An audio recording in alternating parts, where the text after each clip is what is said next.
The first ketchup anyone in England ever bought did not contain a single tomato. It contained fish, small fish, packed in salt and left in the dark for months until they broke down completely, then strained into barrels. Thin, dark, and sharp enough to make plain food taste like something. There is a receipt for it. In 1711, an English merchant named Charles Lockyer published his notes on trading in Asia.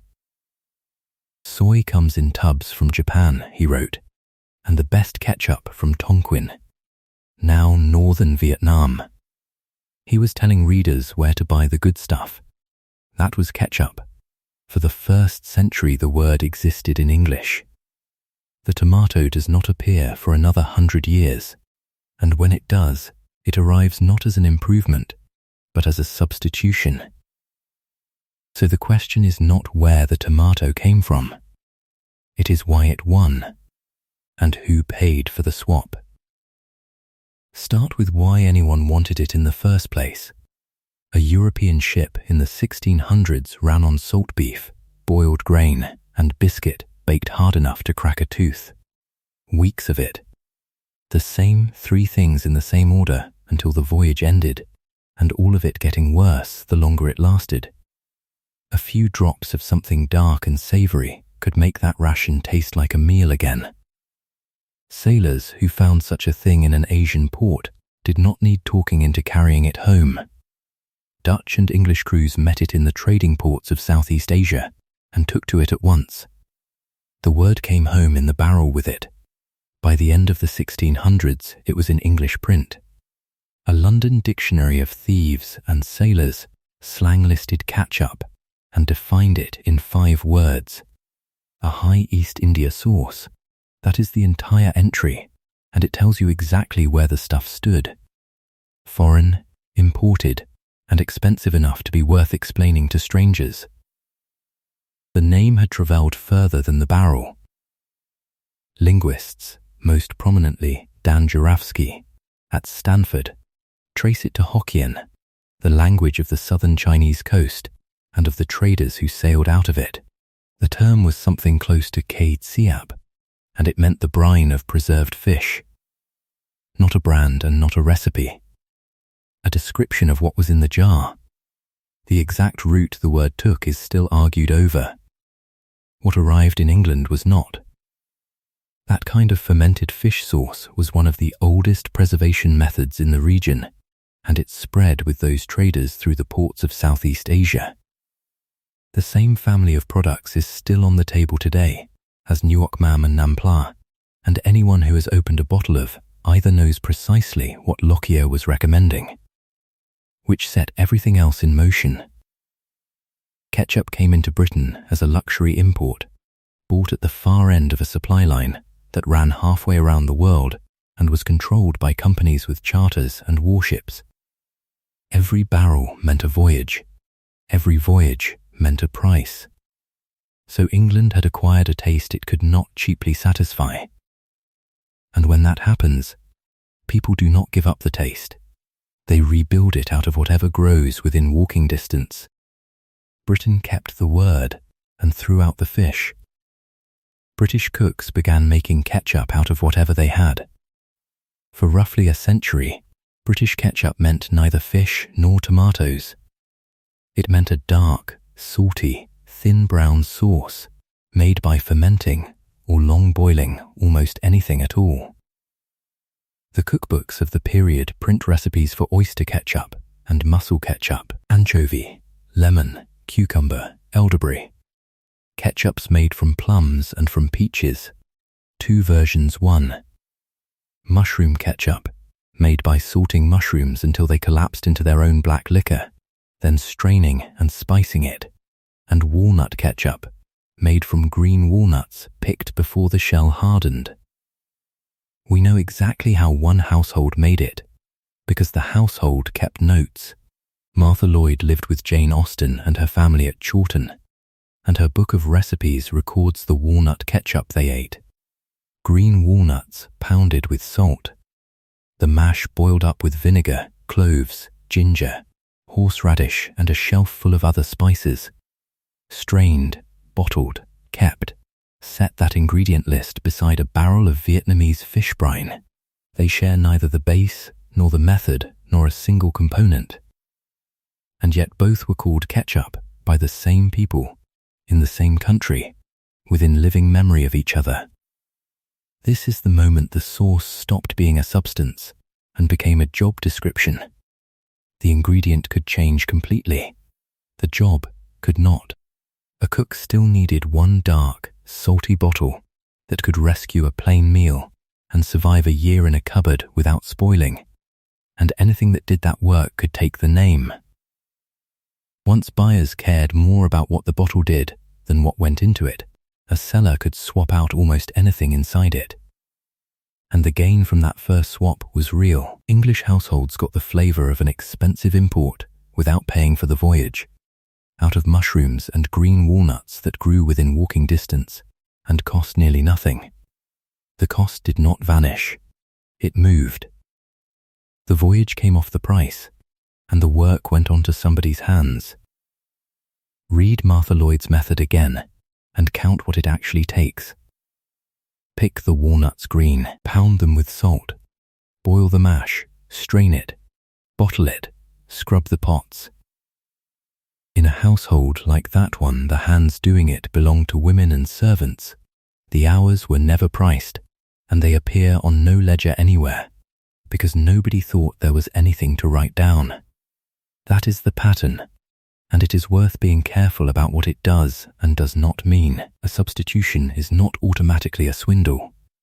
The same freedom that let a cook build ketchup out of walnuts also let a chemist in Manila build it out of bananas and feed a country with it.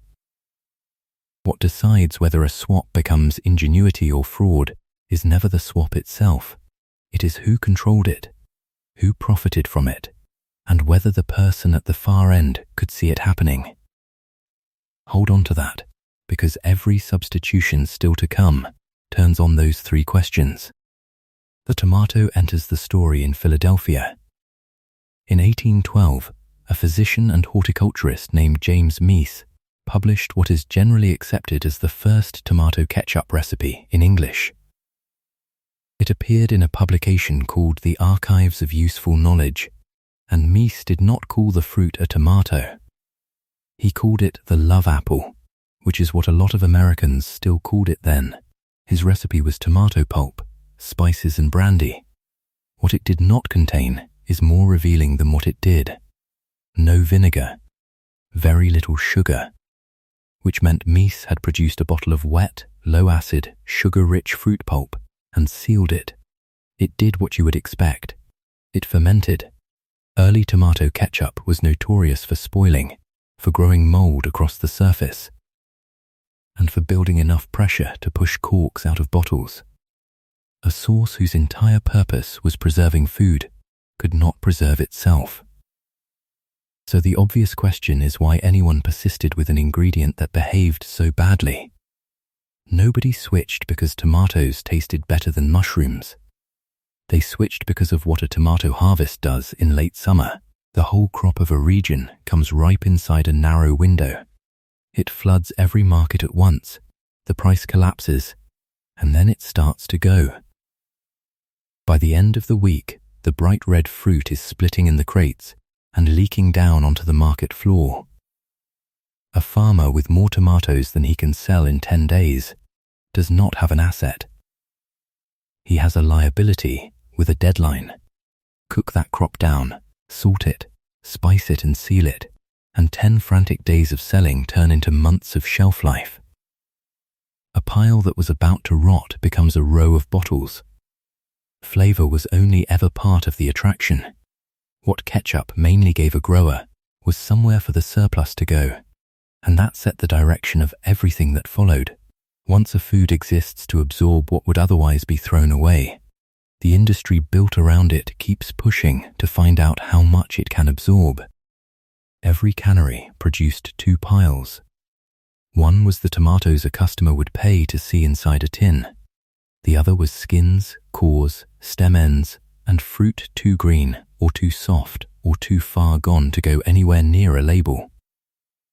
By the late 1800s, American canneries were running tomatoes at industrial scale, which meant the second pile was enormous. And that pile had a destination. Investigators of the era documented commercial ketchup made from those cannery leftovers, from the pulp and pomace and trimmings left behind after the good fruit had been packed. They found bottles built on fermented cores and skins, thinned with starch paste and sharpened with vinegar to cover what the base actually tasted like. The color was a problem, because that base was not red, it was a dull grayish brown. So it was dyed. The dyes of choice were the new coal tar colors, brilliant synthetic pigments drawn from the waste of the gas industry, cheap and powerful, and almost entirely untested for anything you might put in a person. And then there was the rot. The mixture was wet. It was not acidic enough, and some of the fruit in it had already started to go. Inside a sealed bottle it simply carried on going. The industry's answer was benzoate of soda, dosed in to hold the fermentation off long enough for the bottle to reach a shelf and sit there. A preservative is not proof of a swindle. It will protect good food as readily as bad, but it will also keep a poor base from announcing itself before the sale. And that is the part reformers could not get past. So look at what the consumer was actually handed. A sauce whose base was the leftovers of another process, dyed to resemble the ripe fruit it barely contained, and held stable by a chemical preservative. And it was sold in dark bottles. Brown or green glass has other uses, but it has this one too. It made the sauce hard to inspect, which is convenient when color and texture are not consistent from batch to batch. There was no ingredient label, because there was no law requiring one. There was no way for a household to test a bottle. The buyer had a price, a brand name, and a color. Not every maker was cheating. But in the worst bottles the color was a lie, and there was no way on earth to tell which bottle you had bought. That is the same pattern again, stripped to the bone. The canner gained, converting refuse into revenue.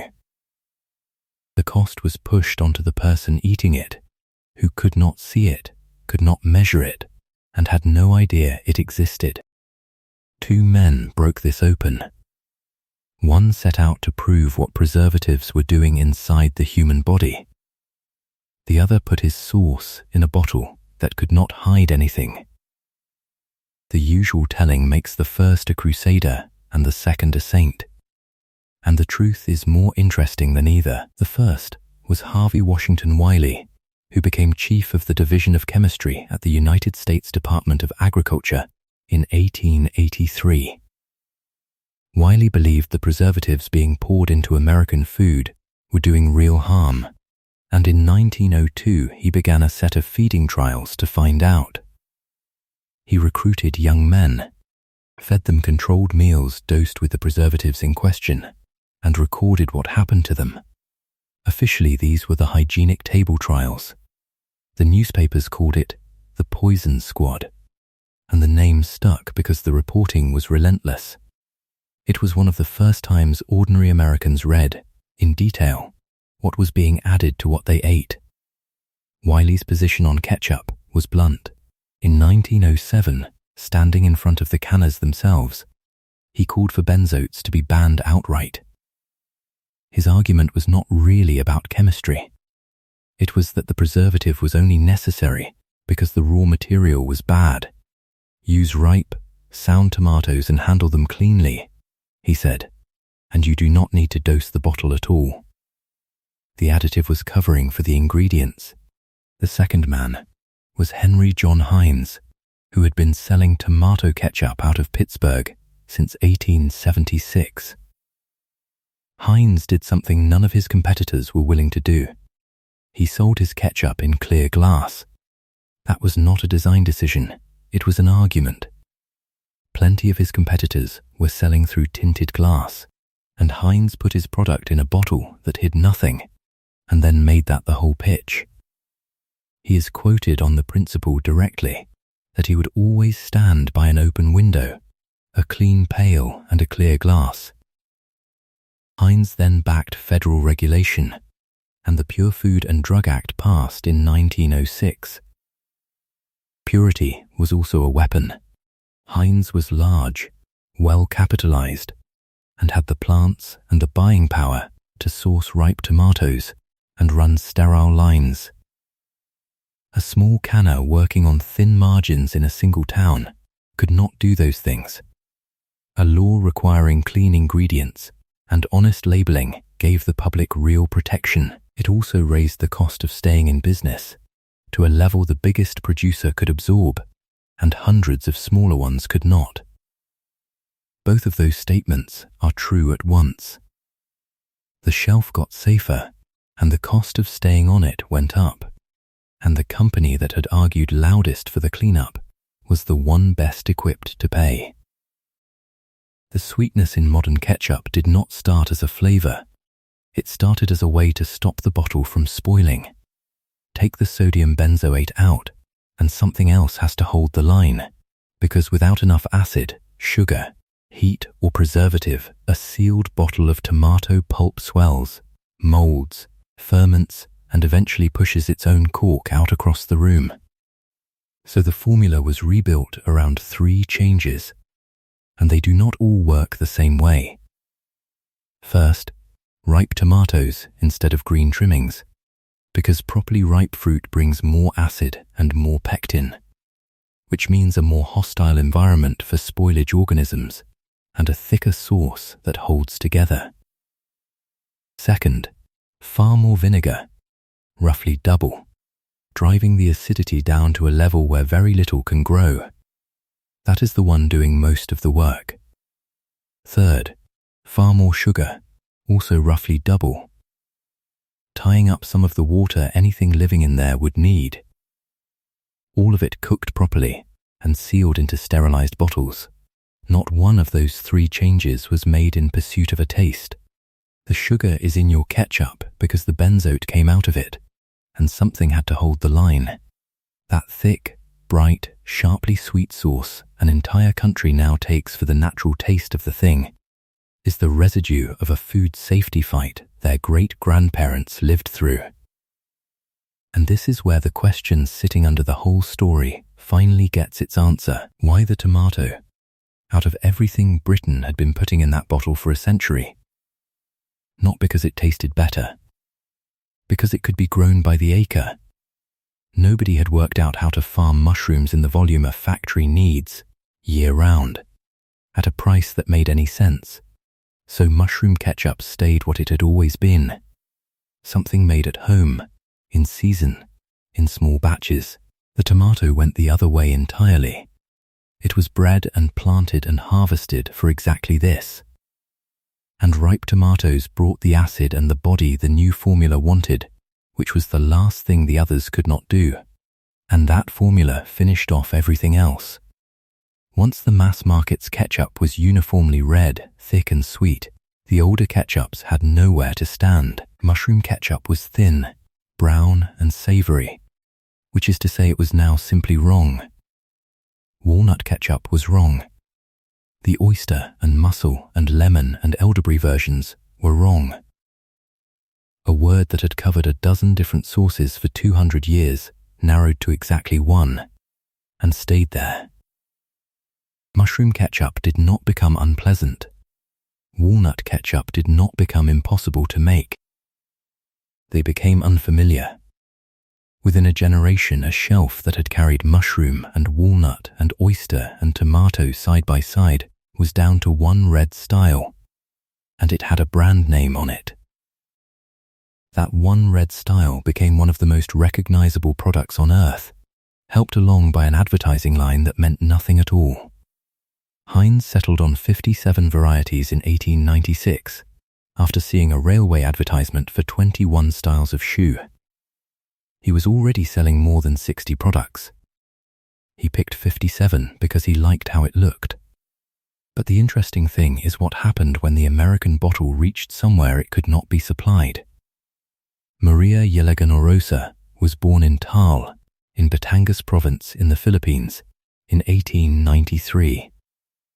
She trained in chemistry and pharmacy in the United States, and in 1922 she went home to work on a problem that was killing Filipino children: malnutrition, in a country whose food system leaned heavily on imports. Her answer was to build food out of what the islands already had. She developed a soybean product for protein. She made a cookie from rice bran to deliver the vitamin that prevents beriberi. And she is widely credited with the formula that made ketchup out of bananas, Saba bananas, mashed and cooked with vinegar, sugar and spices, doing the exact job the tomato does. The resulting sauce was brown, so it was dyed red to look like what people expected. Tomatoes were scarce and expensive. Bananas were not. That is the walnut and the mushroom all over again. 2 centuries later, and 8,000 miles away, shortage on one side, an established name on the other, and a local ingredient shoved into the slot to close the gap. Orosa did not live to see banana ketchup become a national staple. When the Japanese occupation came, she stayed. She took a captain's commission in a guerrilla unit, and then she did the one thing she was uniquely able to do. The soybean protein and the rice bran cookies she had developed for malnourished children were compact, they kept, and they were dense with exactly what a starving adult needs. They went over the walls of the prison camps holding Filipino and American captives, smuggled into people the occupation was deliberately starving. A food chemist's work turned into contraband. She was killed on the 13th of February, 1945, when the hospital where she was being treated was hit during the battle for Manila. Banana ketchup is a Filipino staple to this day. Her name has traveled a great deal less far than her source. By 1981, the name on the bottle had become strong enough that the federal government proposed counting the source as a vegetable. The proposal began with budget cuts.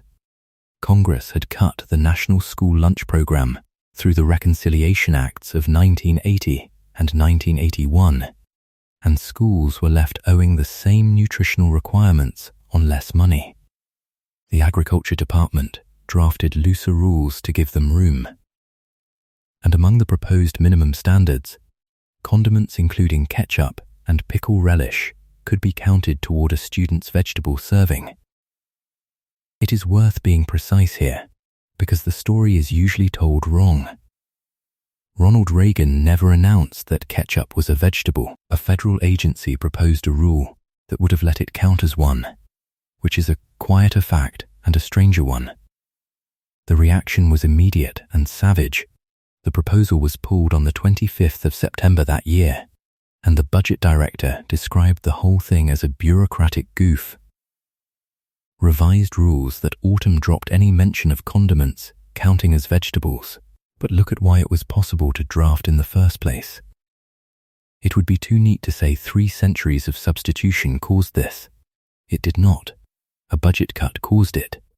But it is worth asking why ketchup was the thing reached for and not something else, and the answer is that ketchup had never been anchored to any particular contents.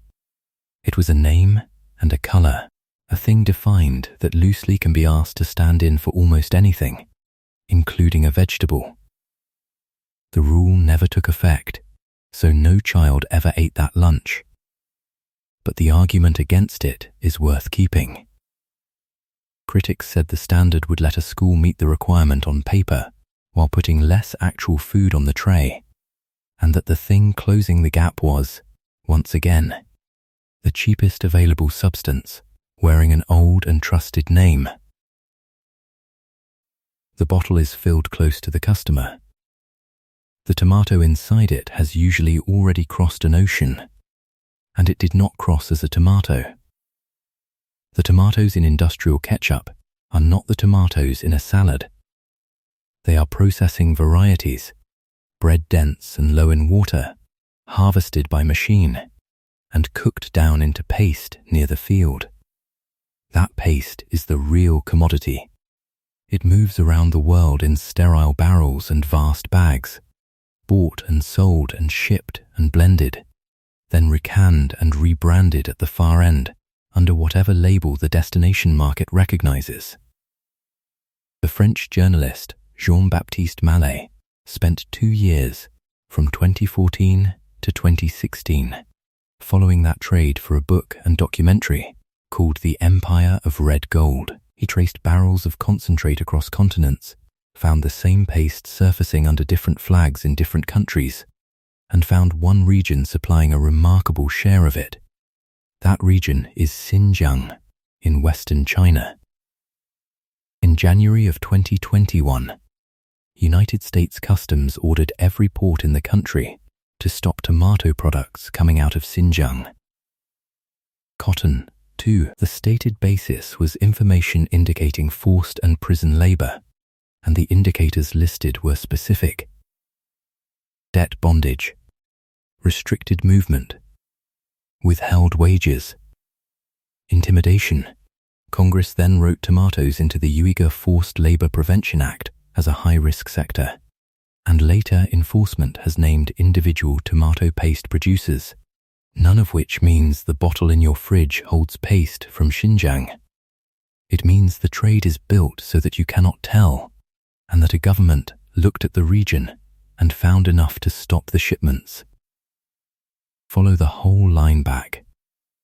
A fish brine on the Chinese coast sold to European ships, copied in Britain out of mushrooms and walnuts, because the real thing cost a voyage, refilled in America with a fruit nobody could store, cut with cannery waste, then cleaned up by law, then sweetened to survive without the preservative, hardened into one global recipe.